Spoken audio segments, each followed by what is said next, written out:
We don't go into the decision to create a family with someone with the thought that it's ever going to end. But the reality of the situation is that sometimes that's what happens.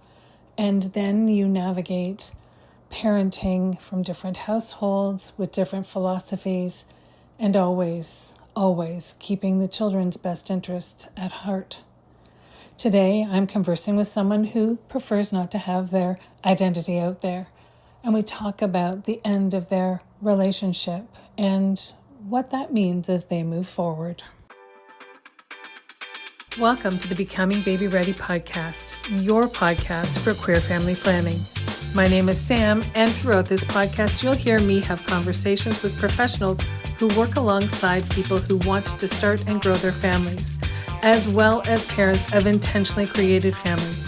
Everyone I speak to identifies as being part of the 2S LGBTQIA+ community. This is your opportunity to learn answers to questions you didn't even know you had. Welcome, everyone. Today I have the opportunity to be speaking to someone I have known for, dare I say, 2 decades. And because I was doing the math the other day, and I think it's been about that long.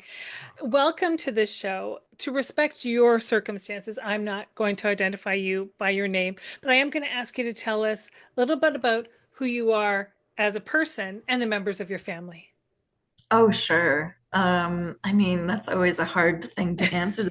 So many sides to me, but okay, I have been in relationship with, I'm going to use pseudonyms for my ex-partner, so I'll call them Riz. I've been in relationship with Riz for almost 12 years. I am a queer woman.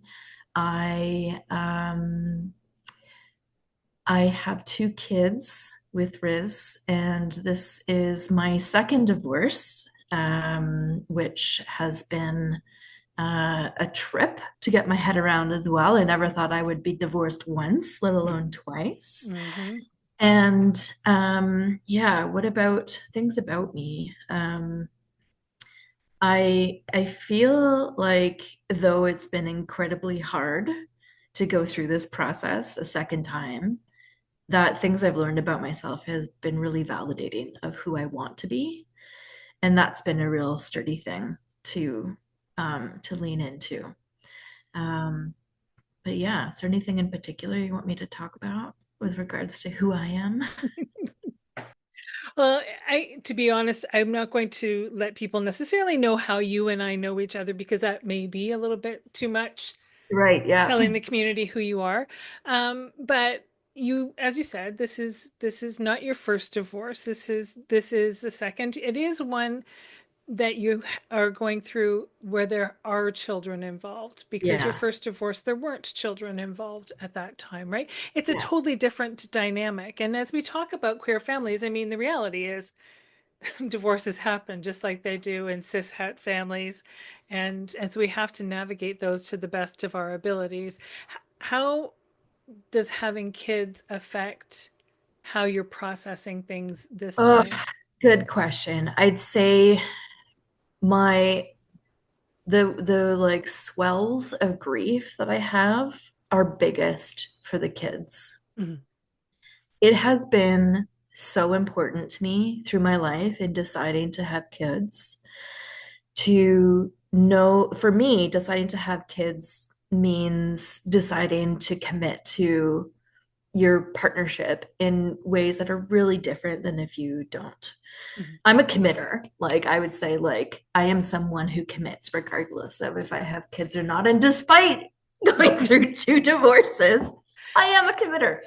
Um, but as a child myself, a sense of place was really important to my sense of security and my sense of self. Mhm. And I think about like traveling for a month and going from place to place every week, a different place, and how that's exciting. But I think all of us can relate to just wanting to be back home. Mhm. And um, I think about the kids having to move houses 1 to 2 times a week and how unsettling that might be for them. Mhm. My parents stayed together through my childhood, so I don't I can only imagine this. I don't know what that's like to have to do that, but I really wanted my kids to be able to, if they had a hard day, if they were having a disruptive time, to be able to go to one home and know that they could settle in without feeling like they had to pack up and go somewhere else a couple of days later. I really wanted to show them what a committed relationship looked like. I wanted them to be able not to have to worry about who am I going to spend holidays with and are they going to get along and all this stuff, and will mom like Riz's new partner and like all that stuff, or vice versa. I really didn't want them to have to navigate that. So my sense of grief for them is really big.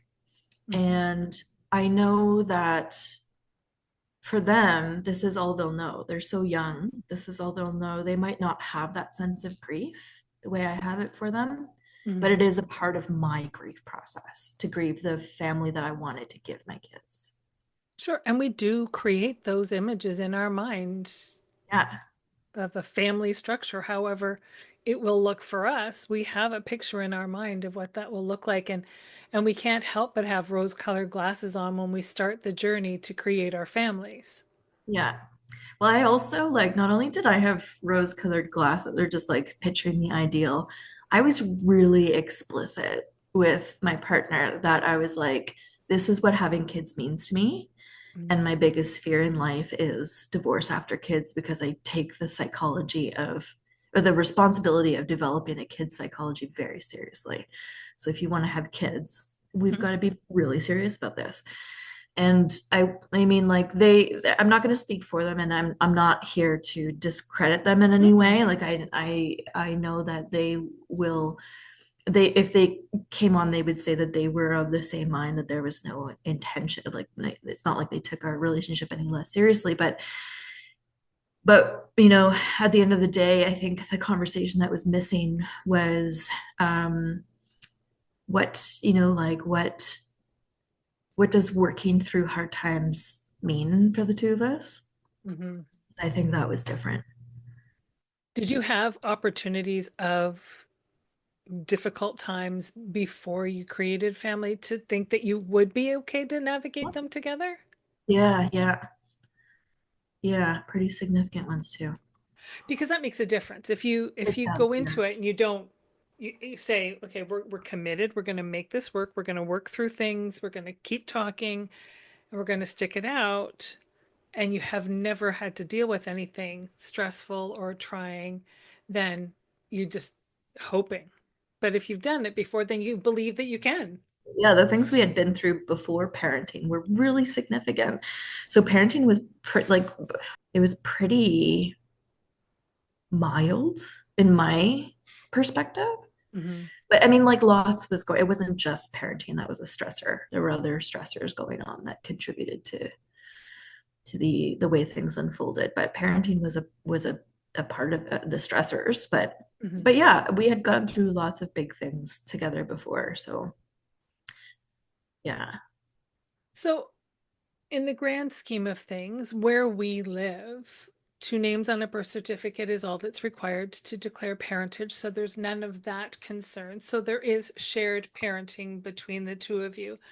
Has Yeah. that been something that you've been easily able to navigate yourselves, outside of needing to employ lawyers and have people put things in writing to set up sort of what the plan moving forward looks like for you and for the kids? Yeah, so we consulted, had some fancy name, logistician, that's what it is. Oh.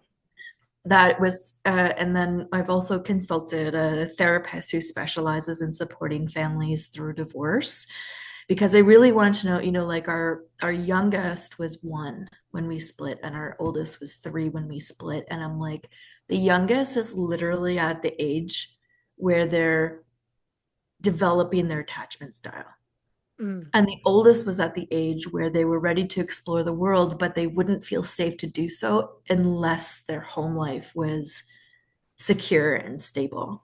So I was like, these are pretty like paramount Hmm. moments of development for the kids. So I really wanted to get advice on apart from just what Riz and I feel like is comfortable for us, what is the best parenting solution for the kids given their development age? And then we based our rotation around them. So so Riz was insistent that they move out, be the one to move out. So Riz moved out, and at first, I stayed in the house all the time, and Riz would come and go from the house while I was still there. Then I got an Airbnb for the couple of days of week that were not my days, and Riz would come back to the house. So the kids just stayed stationary there for a little while. And once they started showing signs of excitement to see Riz's new home, that's when we started doing the switching and sleepovers at the additional family home. And that we called it, like our family has more homes now, instead of saying one house in this house. Or we started naming them by the street names instead of by the Mm. parents who live there. So that, I mean, this is all family space, but Riz takes care of that home, and mom takes care of this home, and this is all family space. And we do have family time in both spaces regularly at first, and now we're, as time goes on, sometimes we find that we need to pare back for our own mental health and boundaries, and then we can pick it up again or whatever. But we took the kids lead on that. And then once they were able to do a little bit longer stretches, we added a day to it. But my approach to this is really, it's most important that we create a sense of stability and predictability for the kids. So that's how we did that. Now we do have lawyers, Right. and we are putting everything in writing, Hmm. because you don't know how things are going to go. Nope. And I know for me, I would rather think about that and put it in writing, and so that there's nothing, like no loose ends left in terms of the legalities that we would have to do at another time. Right now we are, I mean, like, there's a lot of pain, there's a lot of hurt, but we're not at each other's throats. So it's amicable in so far as we're cooperating, collaborating with each other, we're respecting each other.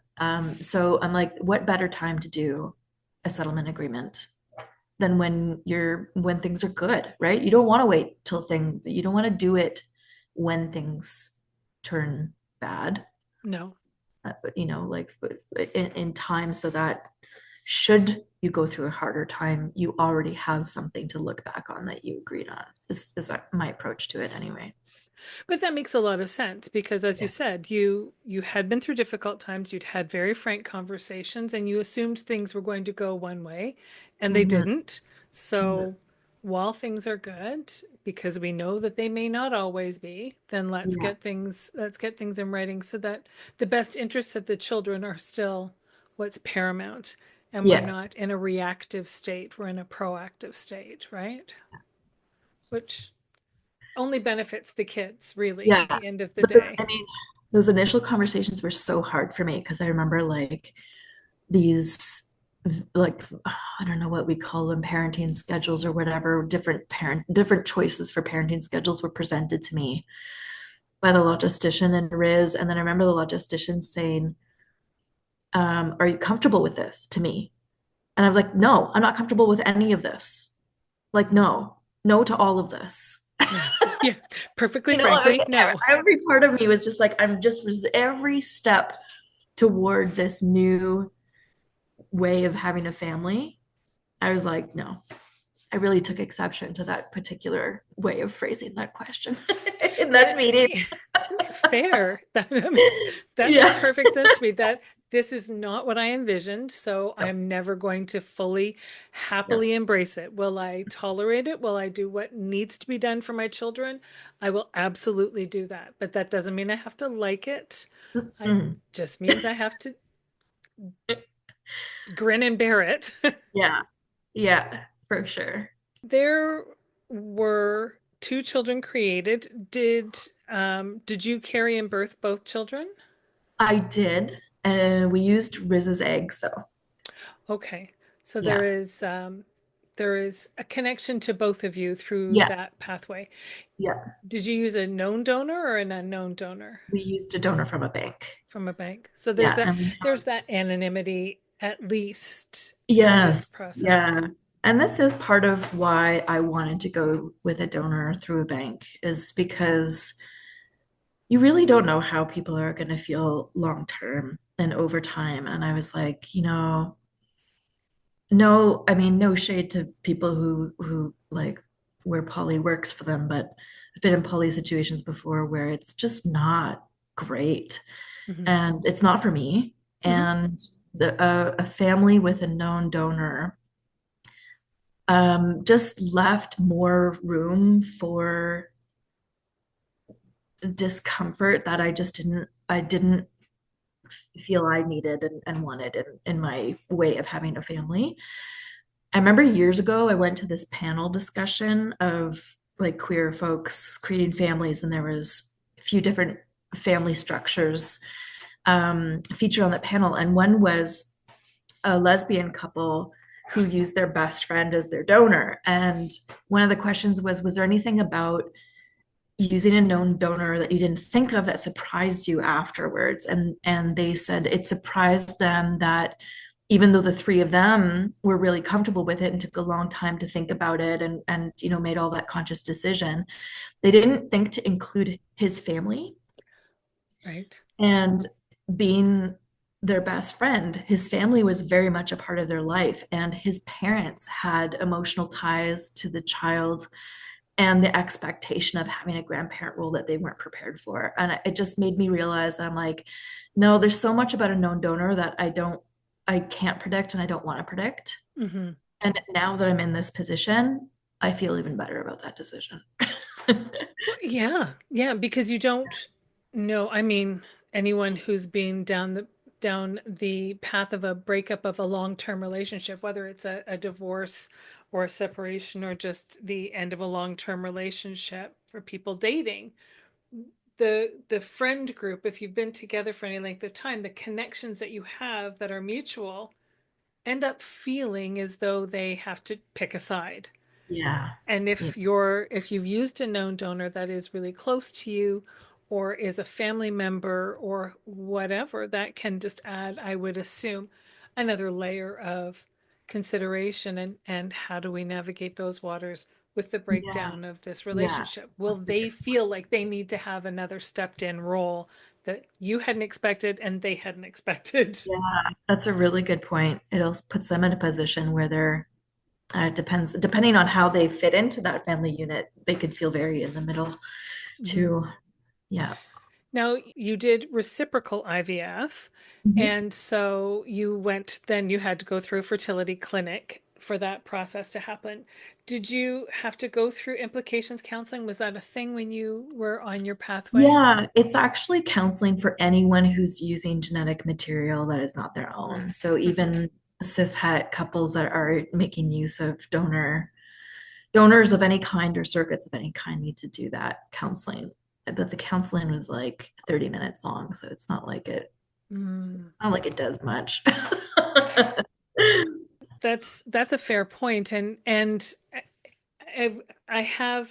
In fact, I'm going to be recording with someone who's part of the queer community who lives in our community, who does a lot of work with the queer community for implications counseling, but Mhm. and so theirs is much more extensive when I've actually taken the time to talk to them as an individual and as they tell me about the things that they cover and the things that they think about and they just sort of go on and beyond, and then I hear about people who've had experiences like what you've had, who someone's done their certification, they provide implications counseling, and that's the check mark you have to get in order to be able to use, as you say, genetic material from someone outside the dynamics of the duo. And if if they aren't invested in it and providing truly what implications counseling can be Mhm. to give you thought processes about all of these things, then you're just left with a 30-minute session that you Yeah, ended up having to pay for, and hopefully your yeah, insurance covered it. And You know, it was actually like generated more conversation between Riz and I was the legal documents we had to sign at the fertility clinic that denoted what would be done with any embryos that we weren't going to use. Mm. Because they ask you in the event of one person dying, what do you want them to do? You know, like you have to assign them like any other asset, really, or more specifically, custody of Right. these little cell packs. So, you know, and that's something that's on my mind too, is like I'm not gonna have any more children. Riz is not ready to let go of the embryos. We're not together anymore. Mm. So now I'm like, oh God, how would I feel if Riz used them with another partner? Oh, That's on my mind, you it would. know? Yeah. I mean, I know how I'd feel. I'd have a lot of grief about that. Right. Yeah. Yeah. But And it's a possibility. It's a sure. possibility. So, And ultimately, it's their genetic material to yeah. have that. I mean, legally, we both have custody over the embryos. They would need my permission to use it. But am I really going to say no? Like, that's the other thing. I'm like, who am I to say no? But Right. then to say yes, it's just, it's big. It's really big. It's huge. It, Yeah. yeah. And that's something I hadn't even taken into consideration, but it's not uncommon if you're doing any kind of IVF, whether it's reciprocal or not, eggs are retrieved. And if they're not all used, you do have to decide what to do with them. Yeah. But we, Yeah.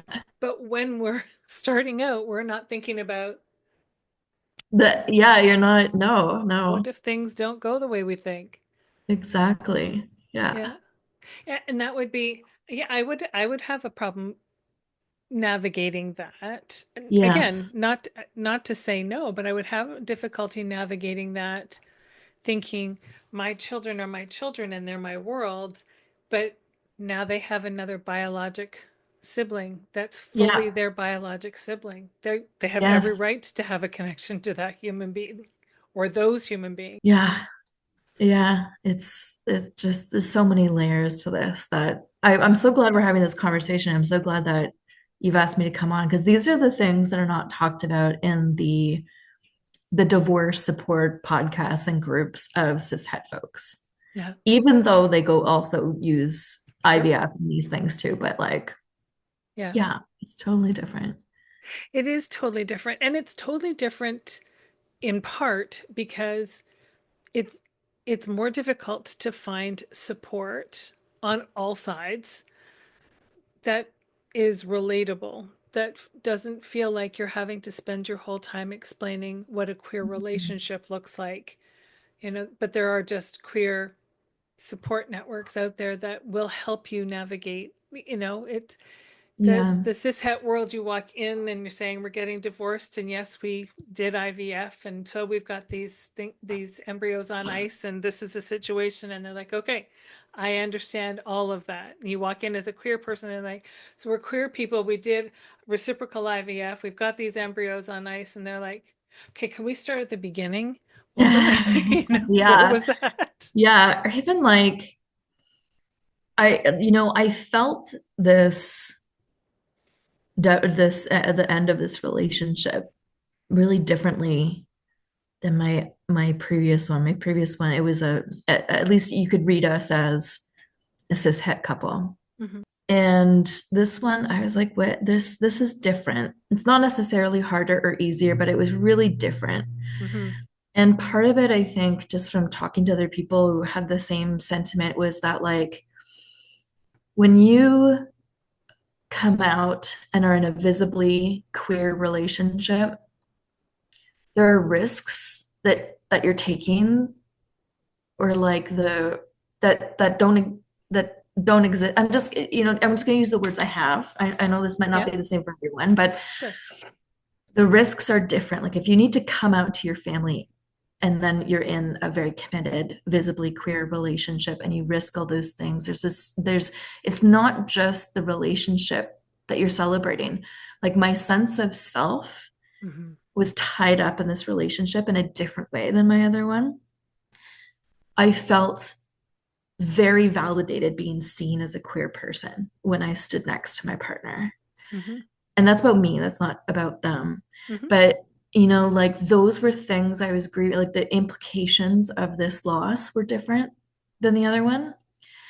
And then also, some people don't grieve the end of a queer relationship the same way that they grieve the end of a cishet relationship.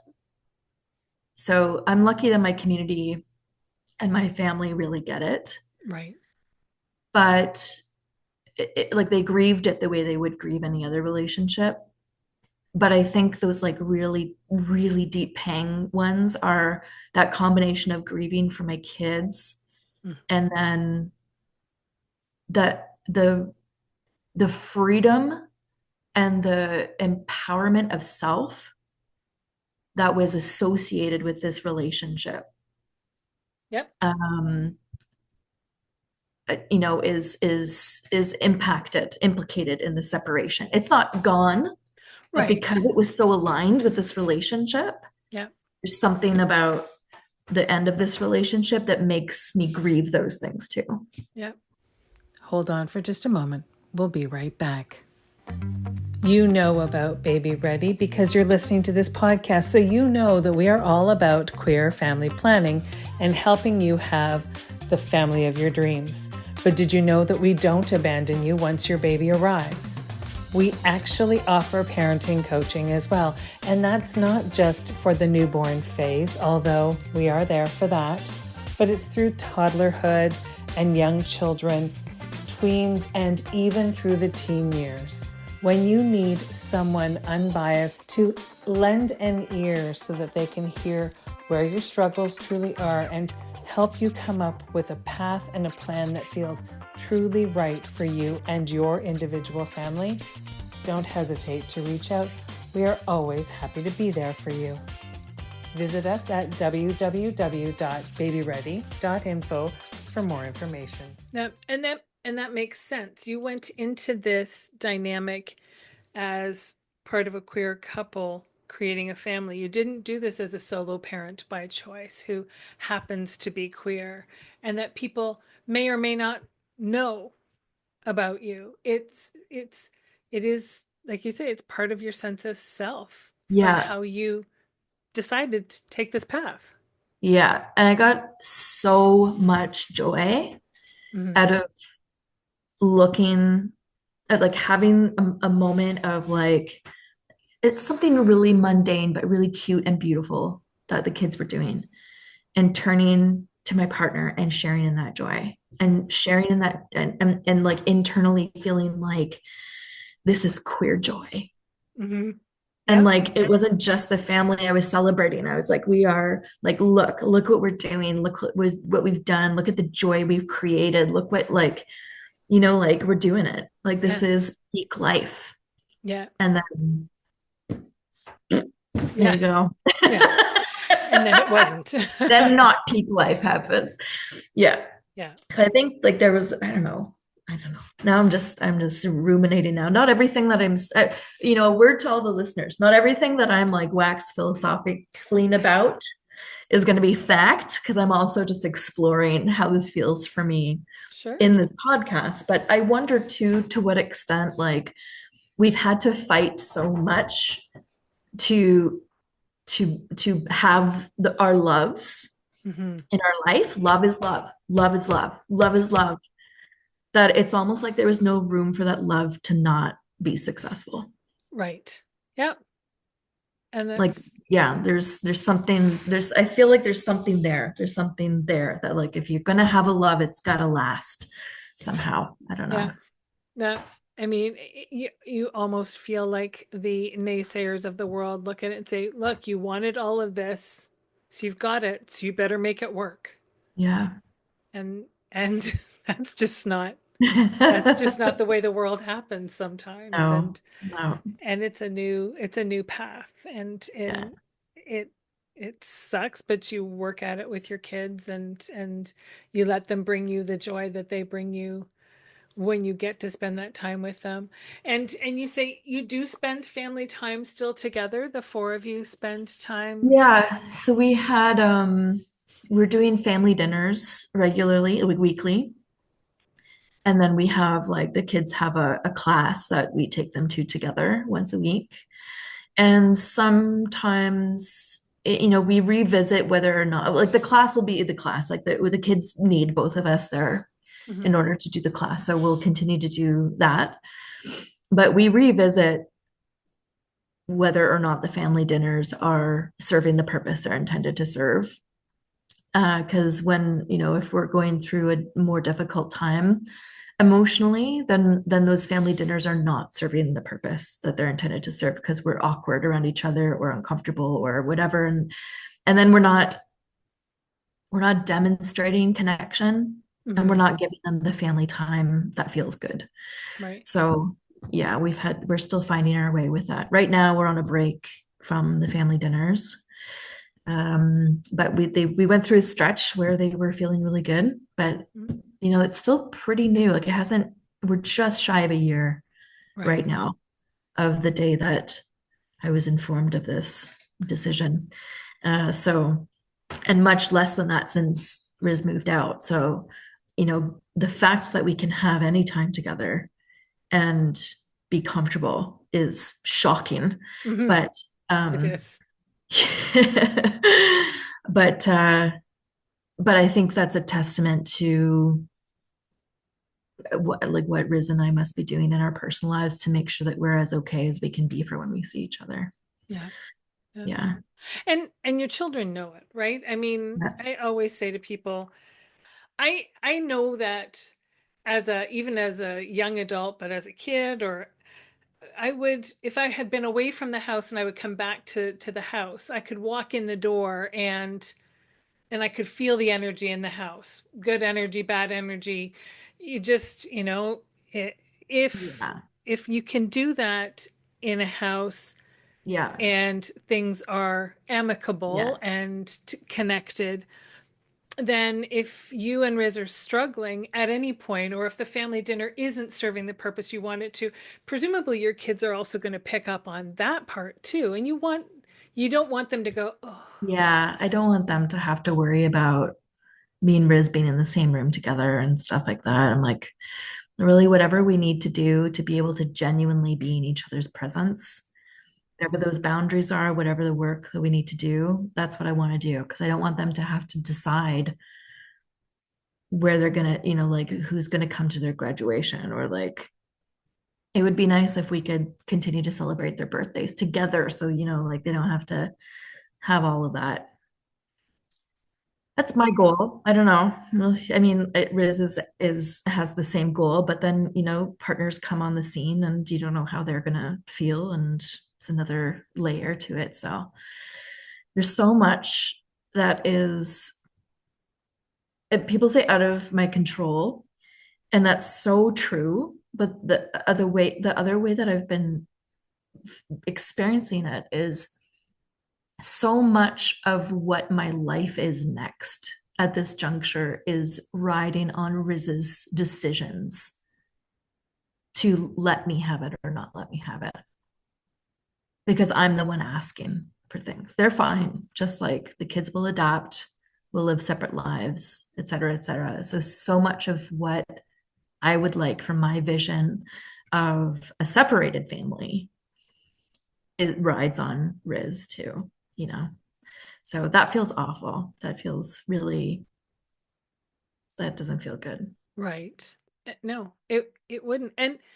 And do you write things like that into an agreement or something? I'm thinking about new partners and stuff like that, and when can new partners be brought into the scene or introduced to the children or that kind of thing? Because it is, I mean, Yeah. if you're not in another relationship right now, then and you don't have a partner, then it's hard to see how you might navigate that when those times come.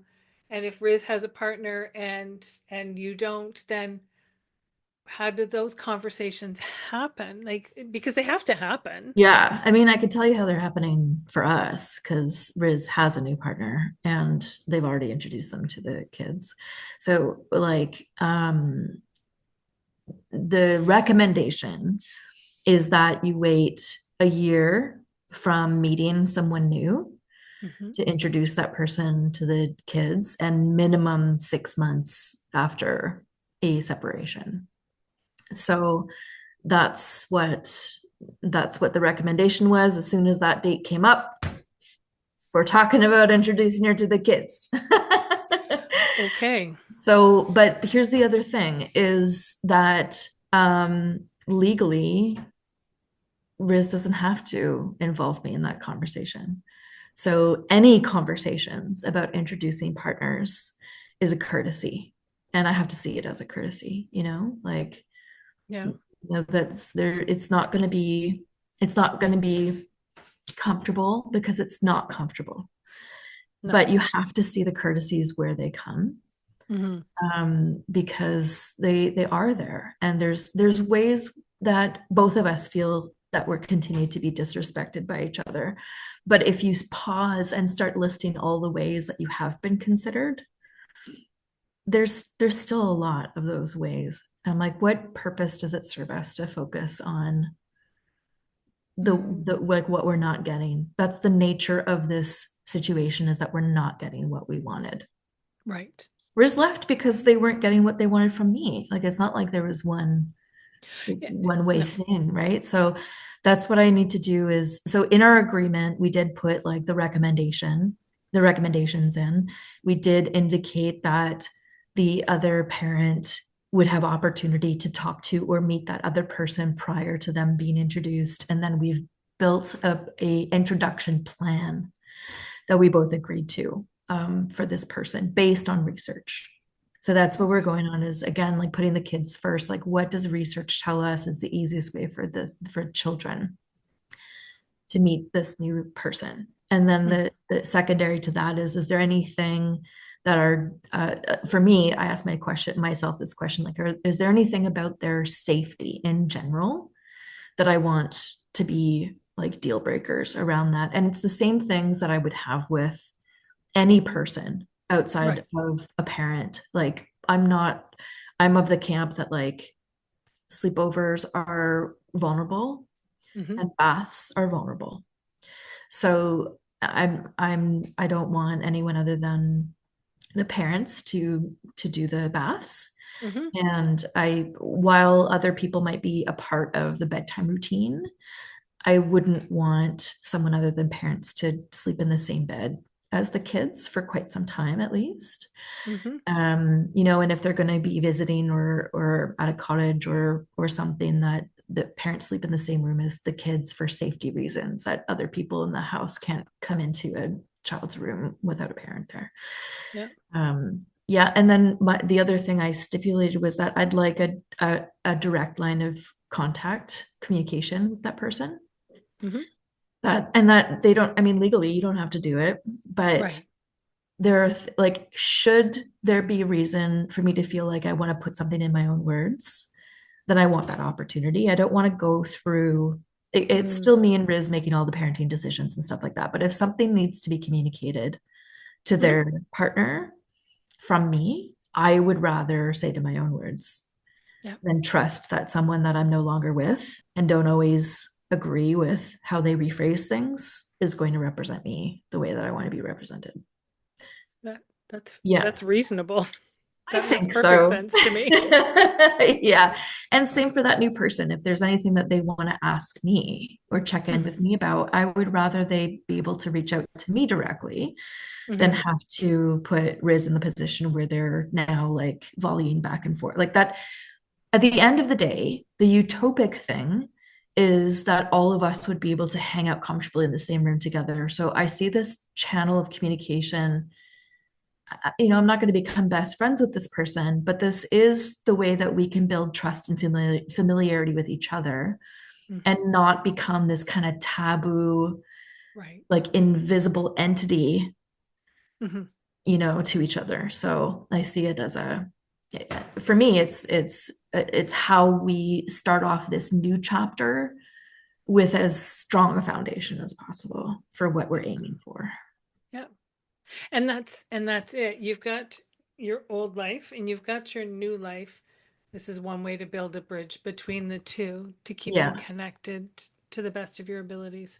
And Yeah. what floats in between is this as the murky waters that you're trying to find your way through. Yeah. And you can only just wade through them little bits at a time as situations come up, as emotions come up, as questions come up, right?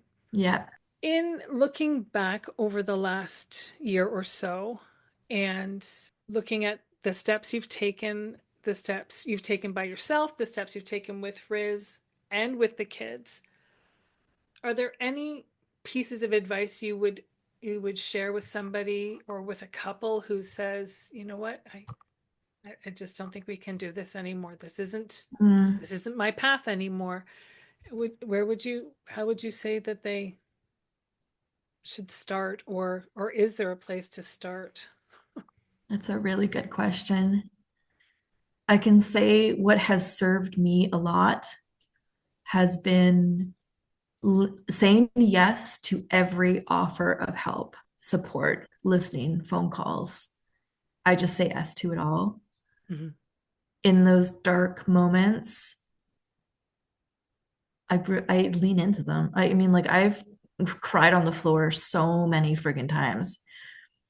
I've called in sick to work. I let my boss know what was going on, Mhm. let people know what's going on.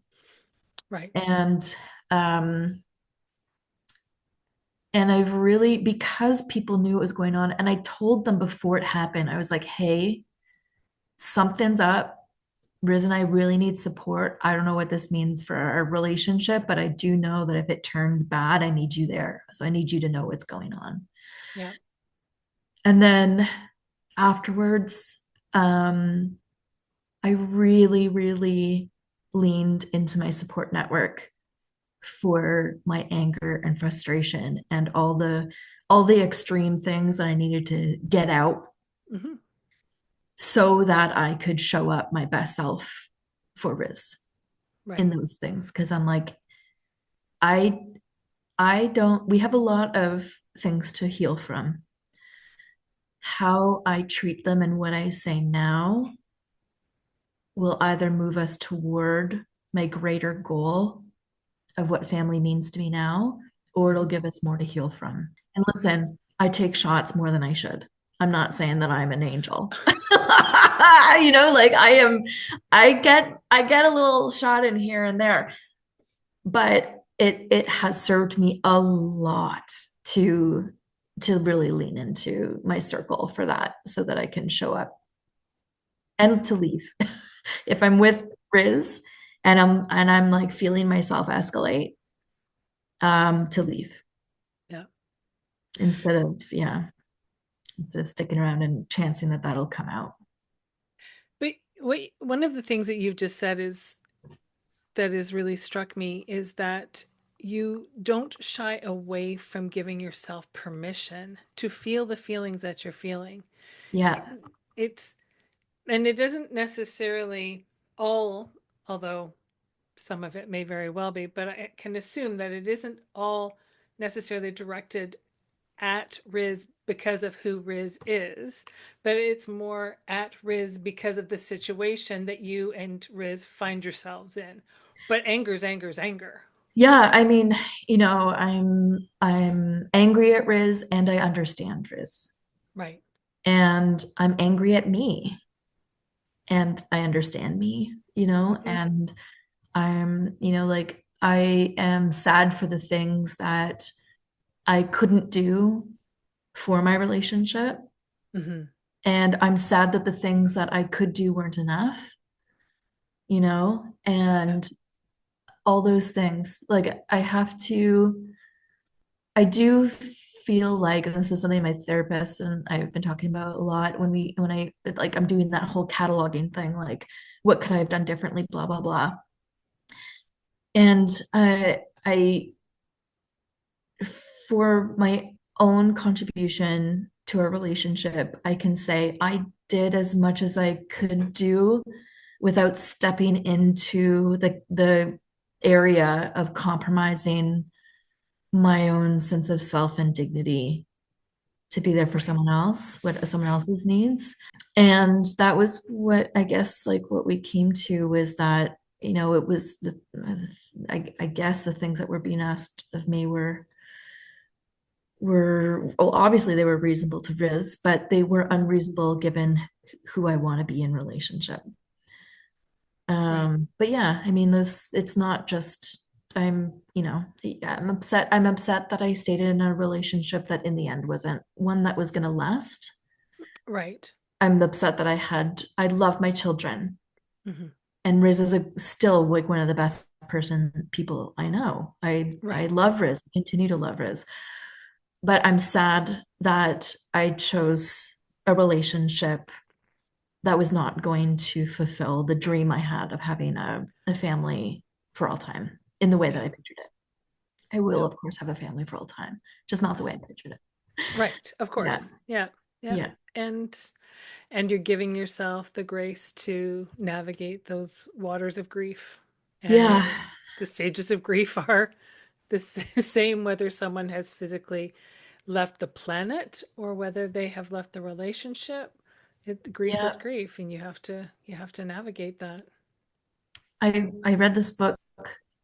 So my like coping mechanism is that I kind of make intellectualize, that's what it's called, intellectualize my feelings. So I turn to, I'm like, okay, well, I'm going to start studying grief. What can I expect? What's it all about? How do I do it right? I'm a Virgo, so I really want to do it right. But so I read this book that I really loved called Grief is Love. And it's written by someone who their experience of grief is about like a death of their parent, Hmm. but a lot of what they talk about with regards to their relationship to grief was relatable to this. And one of the things that they said that I really liked was instead of ups and downs and like, like I feel like I've fallen back or I've backslid or whatever. Hmm. She talks about this concept of life being a series of expansions and contractions. And Okay. like that's just like a kind of a natural way of life that like, right now your world is really contracting in because you're going through something really intense. Right. And then, like when you feel more stable, you open up and you expand again. But Right. right, that just allowed me to say yes to my grief sometimes. That I'm like, my grief needs me to contract right now. Like I'm just gonna lean into staying at home and crying over a bowl of popcorn because that's what my grief needs me to do right now. And There you go. yeah. That makes sense. And before I let you go, can you tell me what is your very favorite part of parenting your two children? Oh my God. Now this is the part that's gonna make me cry. Oh, you're My welcome. favorite part of parenting my kids, my favorite thing. I love looking at them straight in the eyes when we're talking because no one looks at you as with their full selves the way a Mm, kid does. it's And very when true. I look at one of my kids and we're dreaming of something or we're like, what if we're like even just like what I think we should have this for dinner tonight. Just that is the connection that I feel when we're looking at each other square in the face and deep in the eyes is it's just amazing. It's an amazing feeling. I love that. Yeah. I love that. And that's a pretty amazing way to sign off a really great and informative conversation. And as we've acknowledged, it's not one that people necessarily want to have, but it is one that people needs to hear sometimes because that's the way life unfolds in the unpredictable way that life is. So I want to Yeah. thank you very much for taking the time to chat with me. And this it airs in June. We're recording before June. This records in June, so I'll just say happy Pride. Yes, happy Pride. Listen, I'm still gonna celebrate. Oh, you and me And both. now I might be able to enjoy it in different ways too. There you go. You never know what this pride's going to bring. That's right.